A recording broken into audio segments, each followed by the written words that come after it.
16वें प्रश्न की बात करें तो 16वां प्रश्न दे रखा है संख्याओं 336 व 54 का अभाज्य गुणनखंड विधि से HCF व LCM ज्ञात करो तथा सिद्ध कीजिए कि HCF और LCM है वो दोनों संख्याओं के गुणनखंड के बराबर है। तो हम इसका अभाज्य गुणनखंड विधि से करें तो 336 का करें, सबसे पहले 2 का भाग देंगे तो 2 का भाग जाएगा इसमें एक बार, फिर भाग जाएगा इसमें 13 तो 6 बार और फिर 8 यानी 168। अब इसमें 2 का भाग देंगे तो ये जाएगा 84 बार। अब इसमें वापस 2 का भाग देंगे तो ये जाएगा आपके 42 बार। इसमें 2 का भाग देंगे तो ये जाएगा 21 बार और इसमें 3 का भाग देंगे तो ये जाएगा 7 बार और 7 का 7 में भाग जाएगा आपके 1 बार। 1 आ गया। अब हम बात करते हैं दूसरे की ओर, जैसे दूसरा गुणनखंड है आपका 36।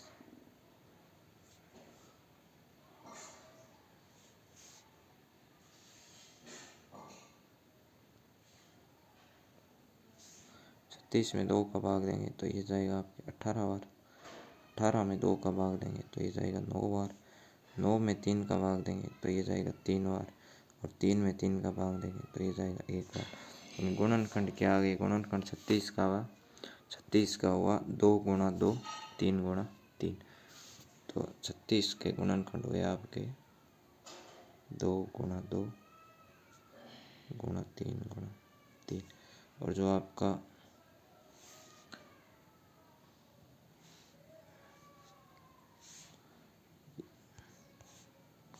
इसके गुणनखंड आए 336 के 2 की पावर 4 3 गुणा 7।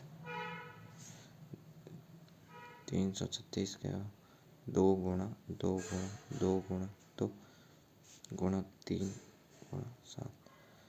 अब HCF क्या होता है, जो दोनों में कॉमन आ रहा है। HCF दोनों में कॉमन कौन आ रहा है, दोनों में कॉमन एक यहाँ से 2 आया और ये 2 आया तो एक 2, यहाँ पर भी 2 यहाँ पर भी 2 तो ये गुणा में 2, यहाँ पर 3 है और यहाँ पर 3 है तो गुणा में 3। 4 3 HCF 12। 12 क्या हो गया आपका HCF, 12 HCF हो गया। LCM कितना होगा, LCM जो कॉमन है वो तो लेना ही है, इन कॉमन 1 2 ले लिया, नीचे ये भी 1 2 आ गया, यहाँ पर 2 2 है तो 2 लिखना है, 2 गुणा 2 गुणा 2। यहाँ पर 2 और 1 3 कॉमन है तो 1 3 आ गया और यहाँ पर ऊपर 1 3 है और ये 1 7 है। LCM इनका गुणा करो, इनका गुणा 2 की पावर 4 16, 16 का 3 से गुणा 48 और 48 का 7 21 से गुणा, ये कितना हो जाएगा भाई, 48 का 21 से गुणा करेंगे तो ये कितना हो जाएगा, गुणा करके देखो भाई, 48 का 21 से 21 गुणा में 48 गुणा 21 ये करें तो ये हो गया 8 को 4 और ये हो जाएगा 96। तो ये कितना हो गया आपके 8 6 4 10 इसलिए 10 1008 हो गया, यानी आपके 1008। 1008 क्या आ गया LCM। अब हमें HCF और LCM का गुणा करना है, इनका गुणा करें HCF और LCM। LCM आया 1008 और HCF हुआ 12। तो आगे की ओर बढ़ते हैं। HCF तो हुआ 12 और आपका LCM है वो हुआ आपके 1008।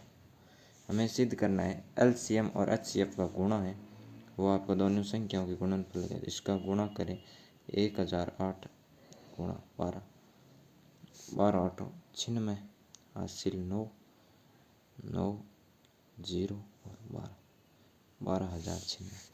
अब दोनों संख्याओं का गुणा संख्या थी आपकी 336 का गुणा करेंगे 36 है, इसका जब गुणा करेंगे तो ये कितना आएगा 12,096 आएगा।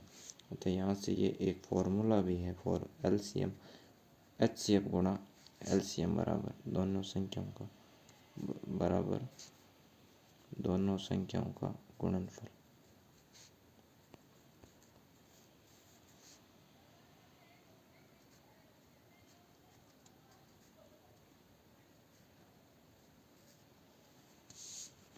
दोनों संख्याओं का गुणनफल। तो हम आगे 17वां प्रश्न की तरफ बढ़ते हैं। 17वां प्रश्न दे रखा है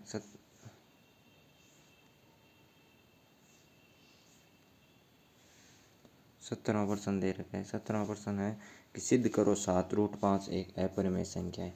7√5 को अपरिमेय सिद्ध करने के लिए सबसे पहले क्या करना है, माना 7√5 क्या है, एक परिमेय संख्या।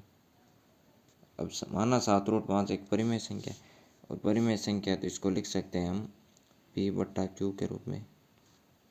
P/Q बराबर 7√5, जहाँ P/Q क्या है, पूर्णांक है। P/Q क्या है, पूर्णांक है। और आपका P/Q क्या है, सहभाज्य संख्या है।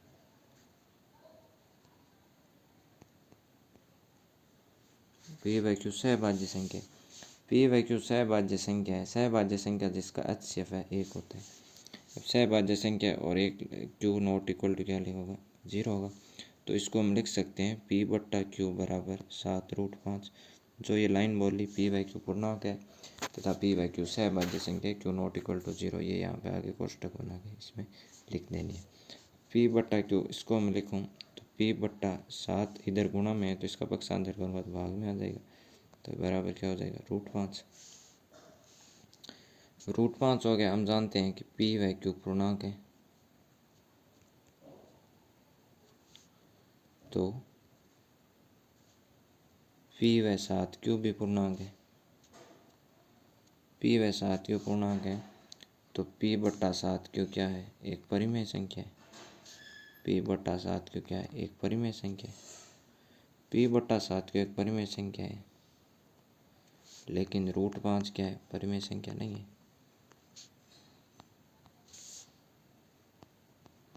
लेकिन √5 क्या है, परिमेय संख्या नहीं है। √5 परिमेय संख्या नहीं है, ये तो हमारी कल्पना के विरोधाभास सिद्ध हो गया। यानी अतः यह तो हमारी कल्पना के विरोधाभास है।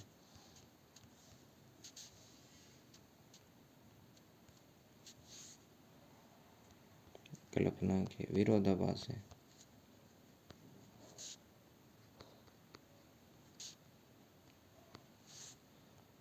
इसलिए हमारी कल्पना क्या हुई, गलत सिद्ध हुई।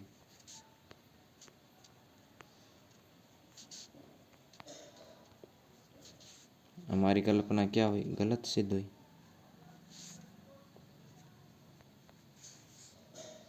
अतः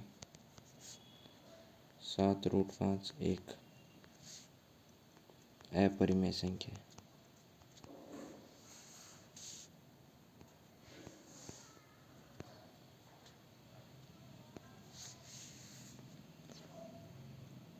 देखो एक बार वापस समझते हैं। सबसे पहले हमें क्या लिखना है, माना 7√5 एक परिमेय संख्या है, तो इसे P/Q के रूप में लिखा जा सकता है। P/Q के रूप में लिखा जा सकता है, जहाँ P/Q पूर्णांक है और आपका P/Q सहभाज्य संख्या है और Q नॉट इक्वल टू 0 है। ये लाइन यहाँ पे इसको, ये लाइन इसमें, यहाँ ये सारी लाइन है वो यहाँ पे लिखनी है। अब 7 है जो पूर्णांक, उसको अलग करो और रूट वाली संख्या, और P/7Q बराबर √5। P/Q पूर्णांक है तो P/7Q भी क्या होगा, पूर्णांक होगा। अतः P/7Q एक परिमेय संख्या होगी। अब लेकिन √5 क्या है, एक अपरिमेय, √5 एक अपरिमेय संख्या है। और फिर जाऊँगा यहाँ पे लेकिन √5 एक, हाँ सही है, ये पहले वाला सही लिखा था। √5 एक क्या है, लेकिन √5 परिमेय संख्या नहीं है। √5 परिमेय संख्या नहीं है, यह तो हमारी कल्पना के विरोधाभास है। अतः हमारी कल्पना गलत सिद्ध हुई। अतः 7√5 एक अपरिमेय संख्या है। उम्मीद करता हूँ ये प्रश्न समझ में आया होगा।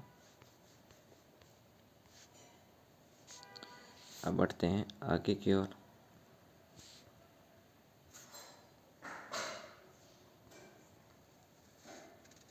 बात करते हैं अगला प्रश्न, 18वां प्रश्न। 18वां प्रश्न व इसके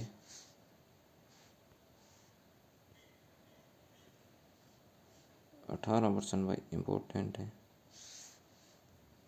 18% के स्टार मार्क लगा लो। 18%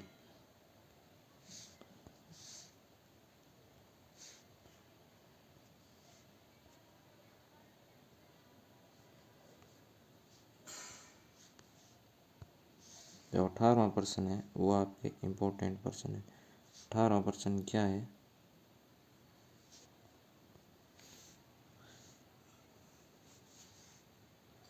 18% में ये सिद्ध करना है कि आपकी √3 क्या है, एक है परिमेय संख्या है। अब √3 सिद्ध करना है भाई, एक परिमेय संख्या है तो √3 एक अपरिमेय संख्या है, इसको सिद्ध करना है। तो सबसे पहले क्या करेंगे, माना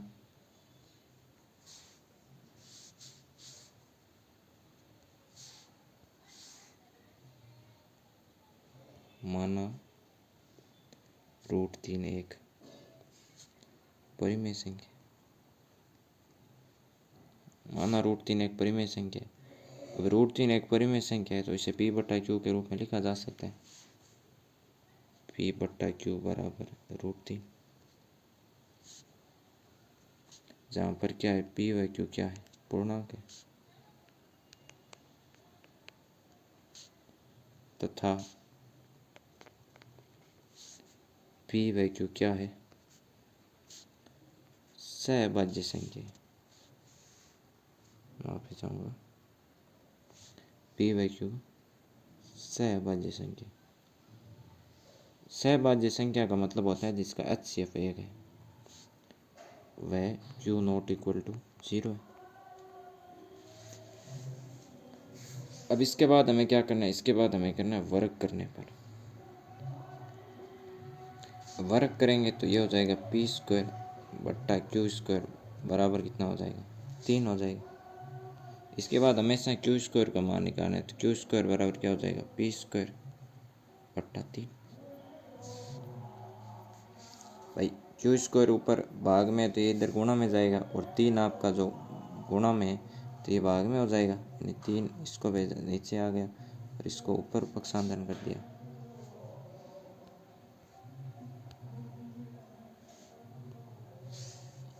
अब इसमें P²/3, अब हमने एक परिमेय संख्या पढ़ी थी, चूँकि इसमें कि Q² है वो 3 से विभाज्य है। अब Q² 3 से विभाज्य है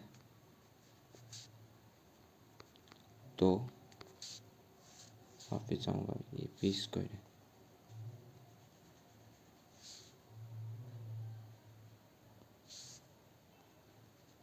P² 3 से विभाज्य है तो P भी क्या है, 3 से विभाज्य है।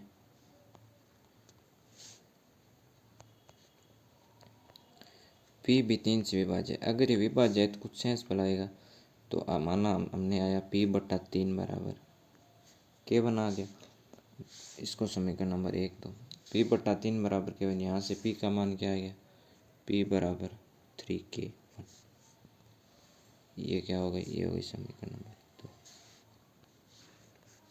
अब P का मान समीकरण 1 में रखने पर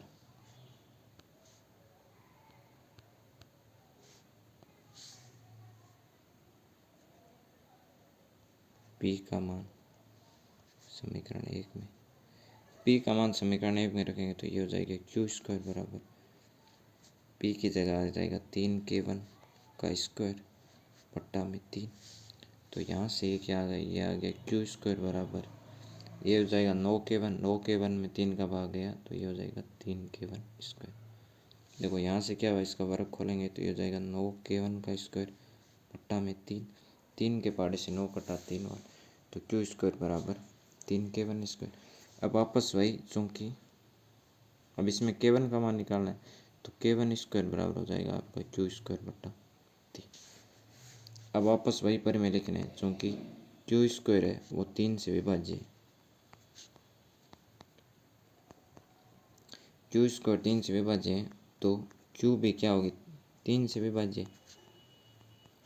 Q भी 3 से विभाज्य है। अब Q भी 3 से विभाज्य है तो Q भी 3 से विभाज्य है तो Q/3 करेंगे तो कुछ गुणांक आएगा, वो माना आया K2। Q बराबर क्या आ गया, 3K2। ये हो गई समीकरण नंबर 3। अब समीकरण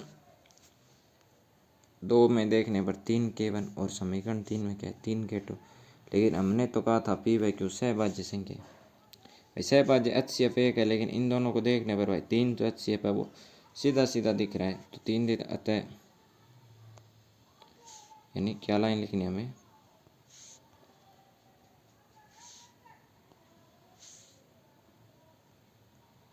समीकरण 2 व 3 से, समीकरण 2 व 3 से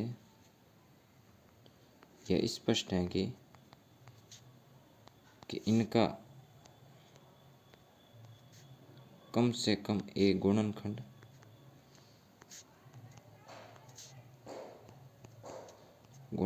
है वो आपका 3 है, वो उभयनिष्ठ है, कि इनका गुणनखंड एक उभयनिष्ठ है। लेकिन हमने तो कहा था गुणनखंड कोई उभयनिष्ठ है, अतः हमारी कल्पना गलत सिद्ध हुई।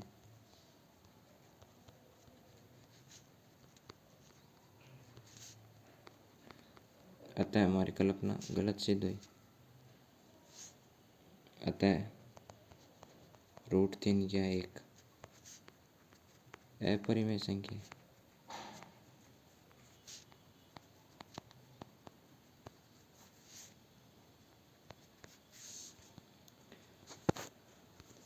देखो एक बार वापस देखते हैं। सबसे पहले माना √3 एक परिमेय संख्या है, पी बटा क्यू बराबर √3, पी बाई क्यू पूर्णांक है तथा पी बाई क्यू सहभाज्य है, क्यू नॉट इक्वल टू 0 है। वर्ग करने पर पी स्क्वायर बटा क्यू स्क्वायर बराबर 3, क्यू स्क्वायर बराबर पी स्क्वायर बटा 3। अब हमने एक प्रमेय देखा था पहली प्रश्नावली में, प्रमेय दे रखे हैं, आपकी जानकारी में होगा कि पी स्क्वायर अगर 3 से विभाज्य है तो पी भी 3 से विभाज्य होगा।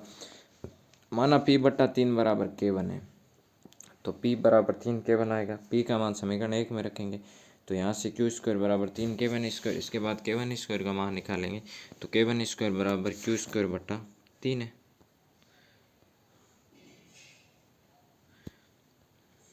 क्यू स्क्वायर बटा 3, क्यू स्क्वायर 3 से विभाज्य है तो क्यू भी 3 से विभाज्य है, क्यू बराबर 3k2। समीकरण 2 से यह स्पष्ट है कि इनका कम से कम एक गुणनखंड है, वो तीन उभयनिष्ठ है, अतः हमारी कल्पना गलत सिद्ध हुई और √3 क्या एक अपरिमेय संख्या है। ये इंपॉर्टेंट प्रश्न है, √2 वाला आ जाता है √5 वाला। अब बस फ़र्क इसमें इतना है कि √2 √3 की जगह वहाँ √5 हो जाएगा, √2 पूछे तो।